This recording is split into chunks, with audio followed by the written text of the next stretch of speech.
banyak muhasabah diri. Amalan terbaik kedua, muhasabah diri, introspeksi diri. Mana Kak Dandi tadi? Coba carikan ini. Ada handphone saya tadi. Buka surah Al-Hasyr, Zul. Ya ayyuhalladzina amanu taqullaha wal tanzur nafsum ma qaddamat lighad. 6 ayat terakhir, Zul. Coba Al-Hasyr 6 ayat terakhir. Wattaqullah innallaha khabirum bima ta'malun. Wala takunu kalladzina nasullah fa'ansahum anfusahum ulaika humul fasiqun. Ini tentang muhasabah. Amalan terbaik kedua di bulan ini teman-teman, muhasabah. Muhasabah itu introspeksi diri. Engkau melihat dirimu secara jujur, segitu kotor dirimu. Engkau melihat hatimu secara jujur, segitu kotor hati kita. Inilah momentum paling tepat untuk melihat siapa kita. Dan orang yang paling bijak menilai siapa Anda sendiri. Berapa banyak tontonan-tontonan haram yang pernah dilihat? Nauzubillah. Berapa banyak film-film yang menghabiskan waktu? Kamu harus jujur. Ada seorang, sedih kalau dicerita. Nggak jadi deh. Nanti nangis saya. Penasaran ya? Ada seorang akhwat dengan suaminya datang. Lalu baru duduk depan saya udah nangis. Apa ini? Datang-datang nangis. Datang-datang bawa oleh-oleh gitu loh.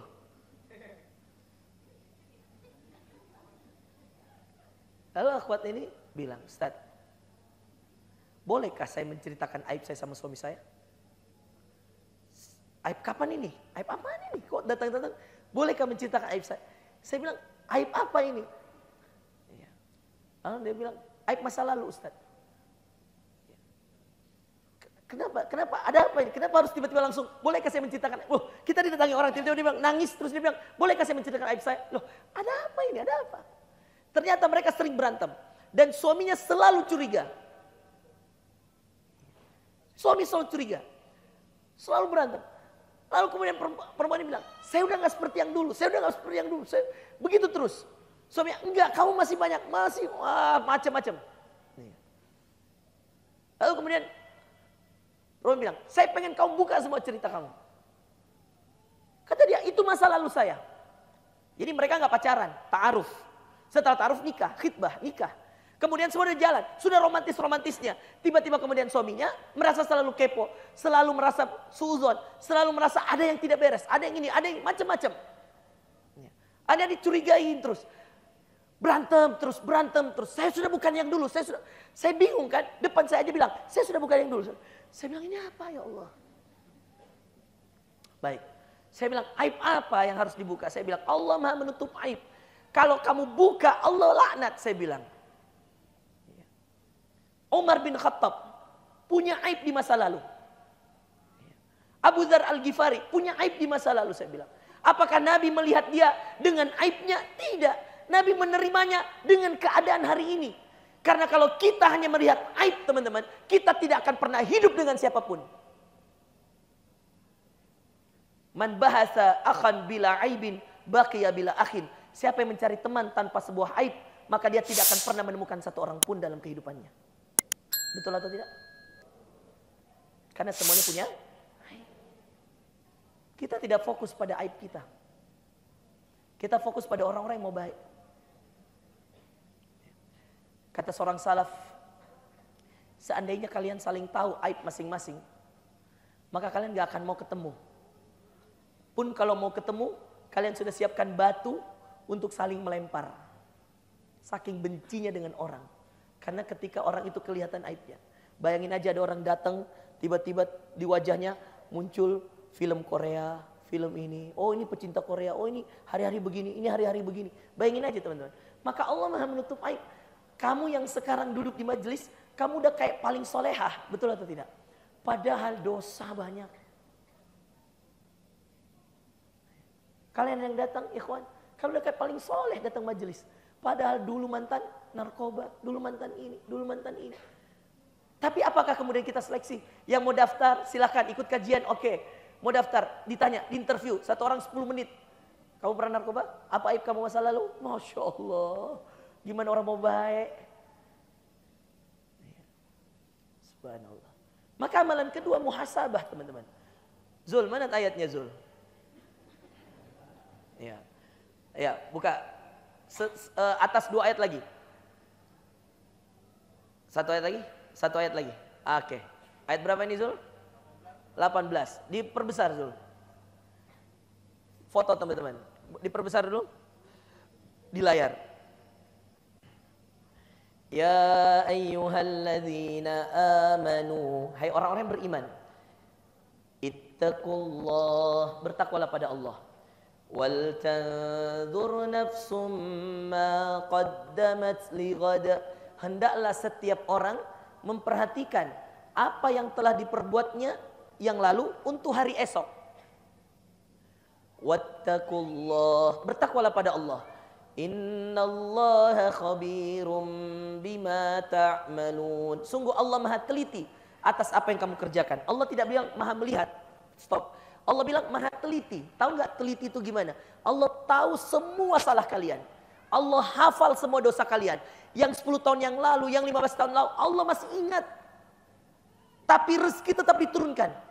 Maka Allah pura-pura lupa. Tapi hati-hati kalau kamu yang pura-pura lupa. Lihat ayat selanjutnya. Kalau orang tidak mau muhasabah. Kecilkan sedikit dulu. Wala takunu kalladzina nasullah. Lihat ayat 19 teman-teman. Zul kecilkan. Oke, stop Zul, stop. Jangan gerak. Wala takunu kalladzina nasullah. Dan janganlah kamu seperti orang yang lupa kepada Allah. Lihat, kalau orang lupa sama Allah, fa'ansahum anfusahum. Maka Allah, sehingga Allah menjadikan mereka lupa akan diri sendiri. Dia jadi lupa sama dirinya. Allah kalau sudah benci sama seorang, Allah lupakan dia dan dibuat dia lupa sama dirinya. Dibuat dia tidak sholat, dibuat dia tidak mengaji, dibuat hari-hari full maksiat. Sehingga hanya dia tidak sadar bahwa dia akan mati. Tahu-tahu besok mau mati, nggak pernah ngaji, sholat bolong-bolong, hidupnya susah. Karena dia lupa sama Allah. Makanya penting muhasabah. Makanya dalam 12 bulan, dalam setahun sekali teman-teman, Allah kasih 1 bulan. Kosongkan perut, rasakan lapar, rasakan bangun malam, kejar Lailatul Qadar. Semua butuh effort di Ramadan teman-teman. Supaya kamu gak lupa diri. Kalau dalam setahun gak ada Ramadan, hancur. Kita bisa jadi iblis-iblis semuanya. Maka Ramadan mensterilkan. Supaya kita lupa. Supaya kita tidak lupa sama Allah. Kita tidak lupa bahwa kita ini makhluk yang butuh Allah. Yang kalau bukan karena kasih sayang Allah teman-teman, kita udah masuk semua ke neraka jahanam. Tapi Allah lah yang membuat kelembutan takdirnya. Kita punya orang tua sholat. Kita punya anak-anak sholat. Kitanya sholat. Kita masih bersyukur. Kita punya orang tua muslim, muslimah. Ada orang mu'allaf. Kemarin ketemu di Swiss Berlin. Waktu kita kajian. Ayahnya Katolik, ibunya Protestan. Dia muslimah. Adiknya muslim. Kakaknya lagi yang satu Protestan. Satu lagi Katolik. Dalam satu keluarga itu. Subhanallah. Dia bilang, ya Allah Ustaz, seandainya saya mati. Lalu kemudian ayah saya mati. Dia Nasrani Ustaz, Katolik. Saya muslimah. Apakah saya ketemu? Saya bilang, gak bisa. Apa bisa ketemu di surga? Apa saya bisa kasih syafaat? Saya gak bisa. Rasulullah gak bisa kasih syafaat sama Abu Thalib. Karena Abu Thalib gak bisa ucapkan syahadat. Kecuali kalau dia syahadat di akhir hidupnya. Lalu kemudian dia dengan kalimat itu meninggal. Maka dia bisa ketemu dengan Anda. Walaupun itu sudah dalam pembaringan ketika sakit. Maka saya kasih tahu sama dia. Usahakan kamu dengan adik kamu muslim dan muslimah. Usahakan lobby terus. Jangan pernah capek lisan mengajak orang tua masuk Islam. Subhanallah. Segitunya teman-teman. 18, 19. Oke. Terus naik 20-nya. La yastawi ashabun nari wa ashabul jannah. Apa kata Allah?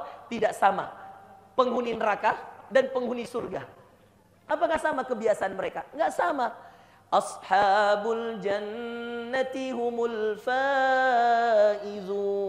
Penghuni surga lah yang menang. Coba lihat ayat 21-nya. Setelah Allah bicara tentang muhasabah, setelah Allah berbicara jangan lupa diri, setelah Allah bilang tidak sama penghuni surga dan penghuni neraka, intinya ternyata lau anzalna hadzal Quran. Lagi-lagi nomor 2 masih terikat dengan nomor 1. Gara-gara ada Qurannya, Anda wajib muhasabah. Seandainya kami turunkan Quran, lau anzalna hadzal Quran. Seandainya, kata Allah, sekiranya kami turunkan Quran. Lihat teman-teman. Ala jabal, ke atas sebuah gunung. La ra'aitah, maka engkau akan melihat. La ra'aitahu khashi'an mutasaddi'an min khasyatillah. Maka pasti kamu akan melihat gunung itu tunduk, terpecah belah disebabkan takut sama Allah. Maka amalan kedua yang terbaik, banyak muhasabah diri. Karena orang yang banyak muhasabah diri, itulah orang yang takut sama Allah. Oke? Wa tilkal amsal nadribuha linnas la'allahum yatafakkarun. Dan itulah perumpamaan kami buat untuk manusia agar mereka berfikir. Maka yang nomor 2 teman-teman, muhasabah ayat 18, 19, 20, 21. Catat. Al-Hasyr, juz ke-28. Oke? Mulai dari ayat 18, 19, 20, 21. Buka puasa disiapkan teman-teman. Jam 6 lewat berapa? Azan maghrib, cek.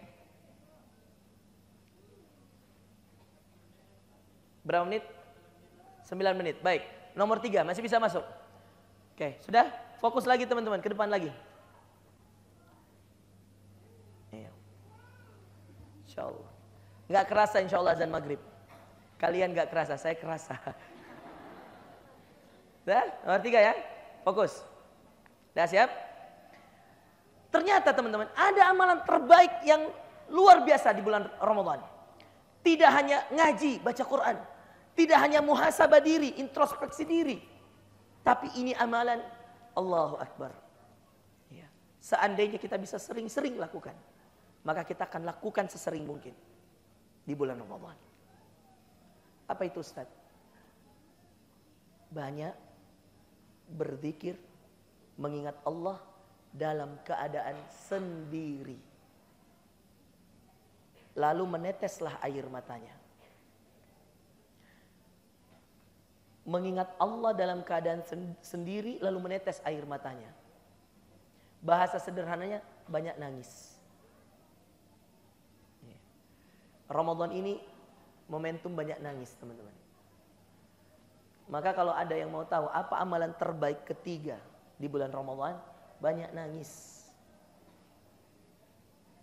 Suruh nangis. Memang ada ayatnya, falyadhaku qalilan walyabku katsiran. Buka Zul. Sebentar.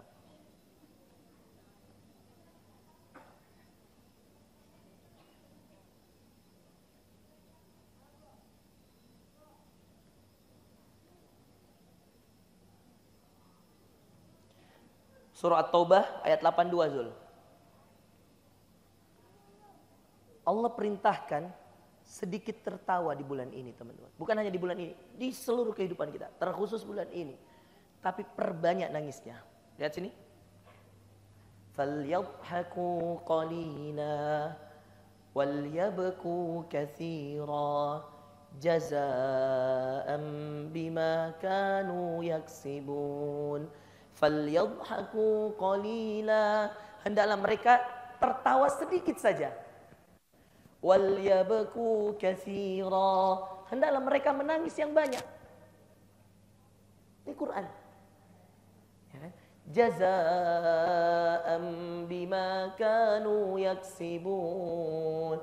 Balasan terhadap apa yang selalu mereka perbuat. Maka manusia ini jangan balik. Ketawanya jangan kebanyakan. Nangisnya enggak pernah.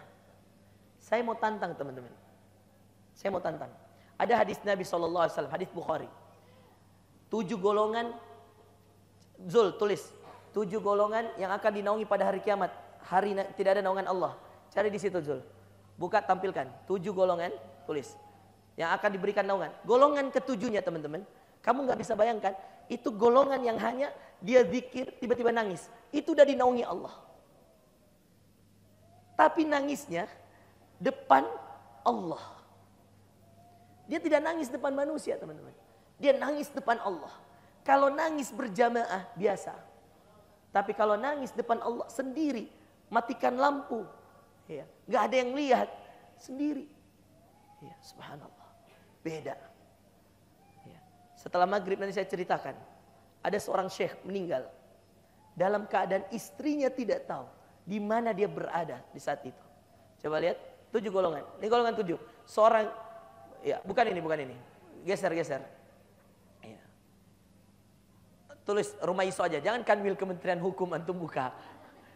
Coba cari Rumaiso Al-Manhaj. Cari yang ada hadisnya. Tulis hadis 7 golongan yang dinaungi oleh Allah. Ya. Kita mau hadisnya Zul. Ya. Ada cerita teman-teman. Nanti di setelah maghrib saya ceritakan. Jadi kita buka puasa. Makan. Kajian lagi. Isya. Isya. Sholat tarawih bareng. Itu pulang bareng. Doa bareng nanti insya Allah. Kunut bareng. Ya. Kalian santai aja. Semua yang capek saya aja. Oke, sudah? Lihat, haddatsan musnad. Oke, di sini dikatakan dan rojulun, seorang laki-laki yang laki-laki atau perempuan sama aja. Di sini didefinisikan laki-laki. Seorang laki-laki yang berzikir kepada Allah dengan mengasingkan diri sendirian hingga kedua matanya basah karena menangis. 7 golongan yang akan dinaungi oleh Allah. 1, pemimpin yang adil. 1, orang yang beriman kepada mendapatkan oleh Allah. Siapa dia? 1, pemimpin yang adil. Pemimpin yang adil nih, bold Zul. 2, seorang pemuda yang menyibukkan dirinya dengan ibadah kepada Robnya. 2, 3, seorang laki-laki yang hatinya terpaut dengan masjid. 4, 2 orang laki-laki yang saling mencintai karena Allah. 5, keduanya bertemu karena Allah dan berpisah karena Allah. Itu 4. 5, seorang laki-laki yang diajak berbuat maksiat oleh seorang wanita kaya, lagi cantik, lalu dia berkata, aku takut kepada Allah. Yang saya heran yang ngajak udah jelek gak kaya. Kesel saya kadang-kadang. Ikhwan mau aja diajak pacaran. Kamu tuh jangan mau dimanfaatkan sama akhwat. Suruh nganter. Iya, mau belanja nganter, mau ke salon diantar, mau kuliah diantar. Pas mau nikah, dia nikah dengan sahabatmu. Ngeri nggak tuh? Sakit lah, jangan mau dimanfaatin ikhwan. Punya izzah sedikit gitu jadi laki-laki. Iya. Dan akhwat juga tahu diri lah. Iya. Cobalah lihat ini. Ini dalam hadisnya. Rajulun da'atsu imra'ah dzata mansabin wa jamal. Diajak oleh perempuan cantik kaya. Nabi Yusuf diajak naudzubillah berzina oleh seorang wanita kaya cantik. Dan dia mengatakan apa? Aku takut kepada laki-laki pas diajak pacaran. Yuk kita ke bioskop. Aku takut pada Allah. Naungan Allah. Berlaku untuk akhwat diajak. Yuk kita nge-mall, yuk kita pacaran, yuk kita ini. Terus kamu bilang, aku takut pada Allah, berlaku. Kamu dapat naungan Allah. Semua yang diajak maksiat, nolak. Dan jawabannya, aku takut pada Allah. Jadikan hashtag hari ini, aku takut pada Allah. Semua yang ngajak macam-macam, aku takut pada Allah. Kamu akan dinaungi oleh Allah. Oke? Aku takut pada Allah. Keren banget kan? Makanya Nabi Yusuf keren banget. Lanjut, seorang yang bersedekah. Yang keenam, dengan tangan kanannya, lalu dia menyembunyikannya hingga tangan kirinya tidak mengetahui apa yang diinfakkan oleh tangan kanannya. Tangan kanan sedekah, tangan kiri nggak tahu. Yang terakhir, seorang laki-laki yang berzikir kepada Allah dengan mengasingkan diri. Mengasingkan itu menyendiri. Jadi ini yang tadi, poin nomor 3 itu Ramadan, me time-mu dengan Allah. Banyak-banyak nangis. Ayatnya tadi At-Taubah. Dalam surah At-Taubah ayat 32. Banyak-banyak nangis teman.